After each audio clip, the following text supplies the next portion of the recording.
Madam ने मुझे बहुत डांटा। क्यों? अरे इसे विराम चिन्ह नहीं लगाने आते ना। सुमेश, ऐसे मजाक मत उड़ाओ। सुनो, चलो मैं तुम्हें विराम चिन्ह सिखाती हूँ। राधिका सोनम को विराम चिन्ह सिखा देगी। चलो हम भी विराम चिन्ह सीखते हैं। पहले ये वाक्य पढ़िए। आर्यन प्रथम आया है। आर्यन प्रथम आया है। आर्यन प्रथम आया है। चित्रों के साथ दिए तीनों वाक्यों में शब्द एक जैसे हैं, किंतु इनके साथ प्रयोग किए गए अलग अलग रंगीन चिन्हों को लगाने से कहने वाले की बात का अलग अलग भाव स्पष्ट हो रहा है।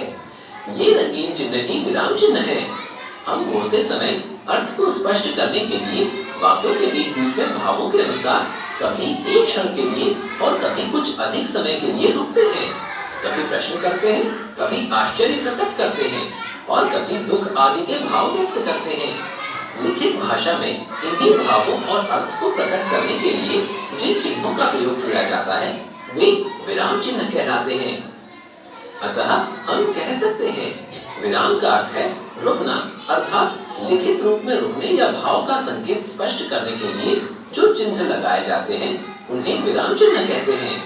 पहला पूर्ण विराम, दूसरा अल्प विराम, तीसरा प्रश्नवाचक चिन्ह, चौथा उद्धरण चिन्ह, पांचवा विस्मयादिबोधक चिन्ह, छठा योजक चिन्ह, सातवां कोष्ठक, आठवां लाघव चिन्ह।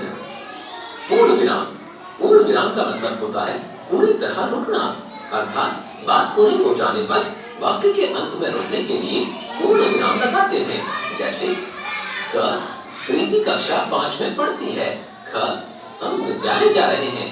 अल्प विराम, अल्प विराम का मतलब होता है थोड़ा रुकना, अर्थात किसी वाक्य में जहाँ थोड़ा रुकना होता है या किसी व्यक्ति या वस्तु को दूसरे से अलग दिखाना होता है वहाँ अल्प विराम का प्रयोग किया जाता है।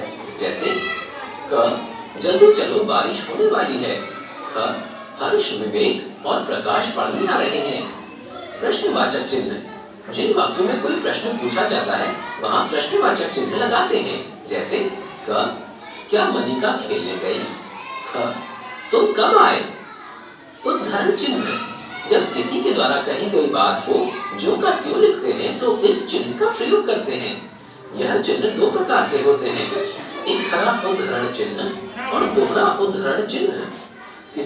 किसी का उपनाम या किसी की रचना का नाम लिखने के लिए एक हरे उद्धरण चिन्ह का प्रयोग करते हैं और किसी के कथन को लिखते समय दोहरे उद्धरण चिन्ह का प्रयोग करते हैं। जैसे क सूर्यकांत त्रिपाठी निराला, ख कामायनी गोदान, ग सुभाष चंद्र बोस ने कहा था तुम मुझे खून दो मैं तुम्हें आजादी दूंगा। घ माँ ने मुझसे कहा परिश्रम करोगे तो सफलता तुम्हारे कदम चूमेगी। विस्मयादिबोधक चिन्ह, आश्चर्य, खुशी, दुख, शोक, उत्साह, घृणा आदि भावों को प्रकट करने के लिए हम इस चिन्ह का प्रयोग करते हैं। जैसे क वाह तुमने तो कमाल कर दिया। ख अरे आप आ गए। योजक चिन्ह, दो शब्दों को जोड़ने के लिए इस चिन्ह का प्रयोग किया जाता है। जैसे क किसान रात दिन मेहनत करता है। ख थोड़ा जल्दी जल्दी लिखा करो। कोष्ठक, किसी शब्द के अर्थ को या विकल्प को लिखने के लिए इसका प्रयोग किया जाता है। जैसे क अर्जुन ललकारते हुए जयद्रथ, जयद्रथ तुम्हें आज कोई नहीं बचा सकता। ख सुनो वह मुख्य अतिथि सभा में पहुंच चुके हैं। लाघव चिन्ह, लाघव चिन्ह का प्रयोग शब्दों को संक्षिप्त रूप में लिखने के लिए किया जाता है। जैसे क डॉक्टर, ख प्रश्न, ग टेलीविजन, घ उत्तर, ल प्रोफेसर।